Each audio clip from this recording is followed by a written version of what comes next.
नमस्कार मित्रांनो, महत्त्वाची बातमी आहे। नुकताच महाराष्ट्र शासनाचा एक नवीन जी आर प्रसिद्ध झालेला आहे। मित्रांनो, आपण याआधी एक संप दिला होता 7 दिवसांचा। त्या संपाला प्रतिसाद म्हणून फूल नाही तर फुलाची पाकळी म्हणून आपल्यासमोर एक जी आर प्रसिद्ध करण्यात आलेला आहे, ज्याचा फायदा आपल्याला फॅमिली पेन्शन म्हणून होणार आहे। बघा मित्रांनो, या जी आरमध्ये मुद्देसूद माहिती आपण पाहणार आहोत। या जी आरमध्ये आपल्याला काय लाभ झालेला आहे किंवा काय लाभ दिलेला आहे ते आपण या व्हिडिओच्या माध्यमातून जाणून घेणार आहोत।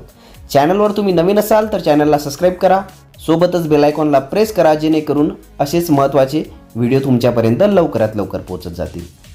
परिभाषित अंश अनुदान निवृत्तीवेतन योजना राष्ट्रीय निवृत्तीवेतन योजना प्रणाली अंतर्गत कर्मचाऱ्यांचा सेवा कालावधीत मृत्यू झाल्यास त्याच्या कुटुंबियांना कुटुंब निवृत्तीवेतन आणि मृत्यू उपदान व रुग्णता सेवानिवृत्त झालेल्या कर्मचाऱ्याला रुग्णता निवृत्तीवेतन आणि सेवानिवृत्ती उपदान तसेच शासन सेवेतून निवृत्त होणाऱ्या कर्मचाऱ्यांना सेवा उपदान मंजूर करण्याबाबत प्रस्तावना बघा।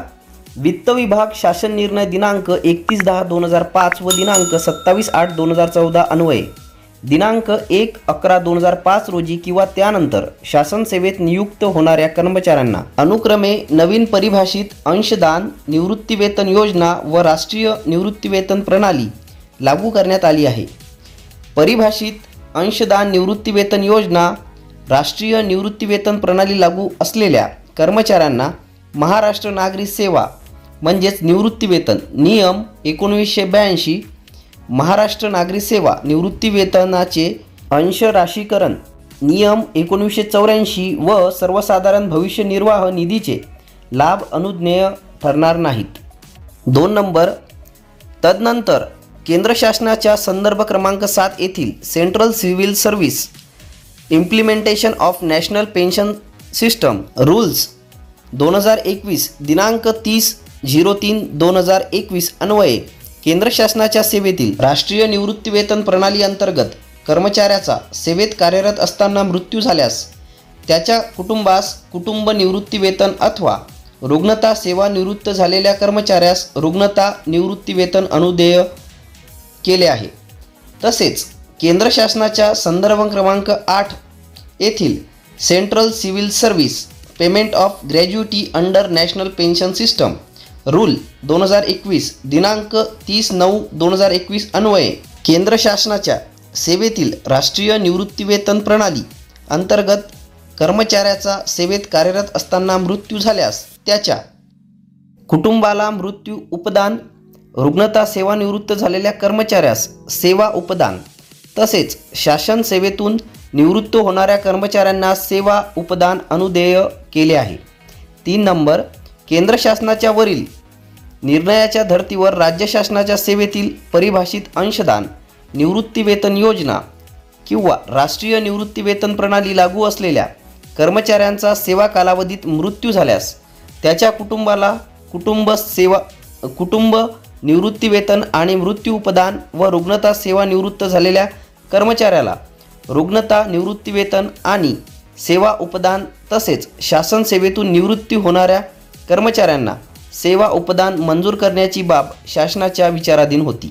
आता शासन निर्णय बघा मित्रांनो, शासनाने आता असा निर्णय घेतला आहे की दिनांक 1/11/2005 रोजी किंवा त्यानंतर शासन सेवेत नियुक्त झालेल्या व परिभाषित अंशदान निवृत्तीवेतन योजना किंवा राष्ट्रीय निवृत्तीवेतन प्रणाली लागू असलेल्या कर्मचाऱ्यांचा सेवेत असताना मृत्यू झाल्यास त्याच्या कुटुंबाला कुटुंब निवृत्तीवेतन आणि मृत्यू उपदान।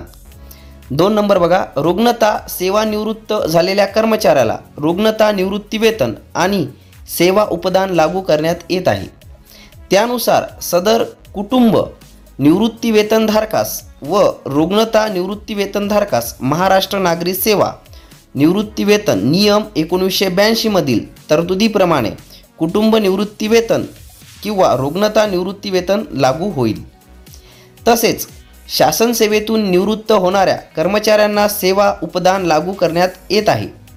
वरील निर्णयानुसार प्रदान करण्यात येणाऱ्या सेवा उपदान व मृत्यू उपदानाच्या प्रयोजनार्थ सद्यस्थितीत महाराष्ट्र नागरी सेवा निवृत्ती वेतन नियम 1982 मधील तरतुदी लागू राहतील. 2 नंबर बघा मित्रांनो, शासन निर्णय वित्त विभाग क्रमांक दिलेला आहे, तो क्रमांक बघायचा आहे. अन्वये लागू करण्यात आलेली सानुग्रह अनुदान योजना या शासन निर्णयाच्या दिनांकापासून बंद करण्यात येत आहे. सानुग्रह अनुदानासाठी प्राप्त झालेले अर्ज विचारात घेण्यात येऊ नये, तसेच प्रलंबित प्रकरणे बंद करण्यात यावीत. 3 नंबर, दिनांक 1/11/2005 ते या निर्णयाच्या दिनांकापर्यंत मृत्यू पावलेल्या कुटुंबियांच्या कुटुंबास मृत्यू उपदान, कुटुंब निवृत्ती वेतनाची थकबाकी तसेच नियमित कुटुंब निवृत्ती वेतन मिळण्यासाठी सदर शासन निर्णयासोबतच नमुना 3 मधील विकल्प कार्यालय प्रमुखाकडे सादर करावा लागेल. त्यानंतर कुटुंब निवृत्ती वेतनधारकास त्याला मिळालेल्या सानुग्रह अनुदानाची रक्कम व परिभाषित निवृत्ती वेतन योजना किंवा राष्ट्रीय निवृत्ती वेतन प्रणाली अंतर्गत शासनाच्या अंशदानाची व्याज किंवा लाभांशासह रक्कम समायोजित करण्याच्या अटीवर कुटुंब निवृत्ती वेतनाचा लाभ अनुदेय होईल. सदर रक्कम समायोजित झाल्यानंतर कुटुंब निवृत्ती वेतनधारकास नियमितपणे कुटुंब निवृत्ती वेतन अनुदेय राहील.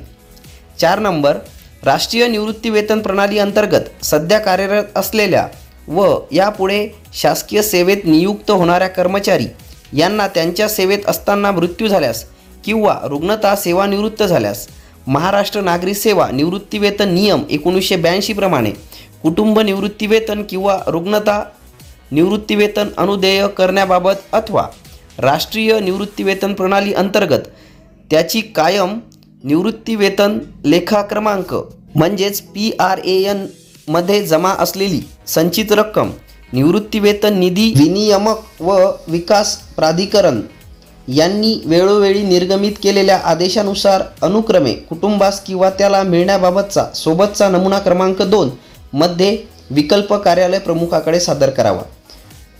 5 नंबर, जे शासकीय कर्मचारी महाराष्ट्र नागरी सेवा निवृत्ती वेतन नियम 1982 प्रमाणे कुटुंब निवृत्ती वेतन किंवा रुग्णता निवृत्ती वेतन अनुदेय करण्याबाबतचा विकल्प सादर करतील त्यांनी नमुना क्रमांक 1 प्रमाणे कुटुंबाचा तपशील सादर करणे अनिवार्य आहे.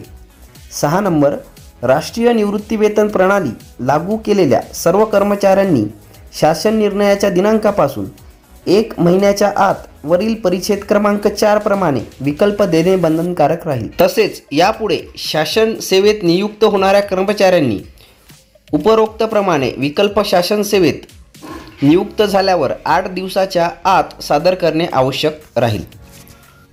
7 नंबर, शासन असाही आदेश देत आहे की जिल्हा परिषदा मान्यताप्राप्त व अनुदानित अशासकीय प्राथमिक व माध्यमिक शाळा, कृषीतर विद्यापीठे व त्यांच्याशी संलग्नित मान्यताप्राप्त व अनुदानित अशासकीय महाविद्यालये तसेच कृषी विद्यापीठे व तत्सम अनुदानित संस्थांमधील कर्मचाऱ्यांना वरील निर्णय योग्य त्या फेरफारासह लागू राहील.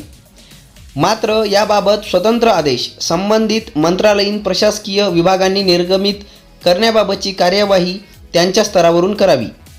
या अनुषंगाने कार्यपद्धतीच्या बाबतीच्या सविस्तर सूचना स्वतंत्रपणे निर्गमित करण्यात येतील. म्हणजेच प्रत्येक डिपार्टमेंटचा वेगळा GR निघणार आहे मित्रांनो. सदर शासन निर्णय महाराष्ट्र शासनाच्या www.maharashtra.gov.in या संकेतस्थळावर उपलब्ध करण्यात आलेला असून त्याचा सांकेतिक क्रमांक 20-03-03-13-33-07-05 असा आहे. हा आदेश डिजिटल स्वाक्षरीने साक्षांकित करून काढण्यात येत आहे महाराष्ट्राचे राज्यपाल यांच्या आदेशानुसार व नावाने. मित्रांनो बघा, काही नमुने दिलेले आहेत, महत्त्वाचे नमुने आहेत. हेच नमुने आपल्याला भरून द्यावे लागणार आहे. बघा, कुटुंबाचा तपशील असलेला एक नमुना आहे. या नमुन्यामध्ये कर्मचाऱ्याचे नाव, पदनाम, जन्मतारीख, नियुक्ती दिनांक आणि कुटुंब सदस्यांचे नाव, जन्मतारीख इथे लिहून आपल्याला हे द्यावी लागणार आहे. त्यानंतर आहे बघा, यामधला शेवटी काय दिलेला आहे, वरील तपशिलात कोणताही भर पडल्यास किंवा फेरबदल झाल्यास त्या संबंधीची माहिती कार्यालयीन प्रमुखास, लेखा परीक्षा अधिकाऱ्यास कळवून हा तपशील अद्ययावत करण्यासाठी मी याद्वारे हमी देतो.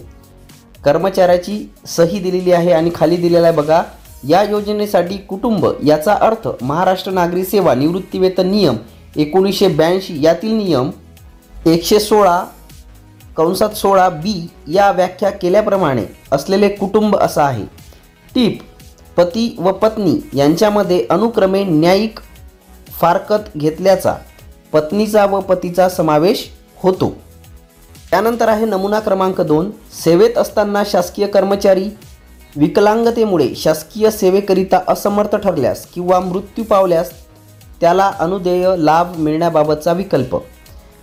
मित्रांनो, यामध्येही काही अटी शर्ती दिलेल्या आहेत. ते तुम्हाला व्यवस्थित वाचून तुमचं नाव टाकून इथे ते भरावं लागणार आहे, जर तुम्ही यासाठी पात्र असाल तर.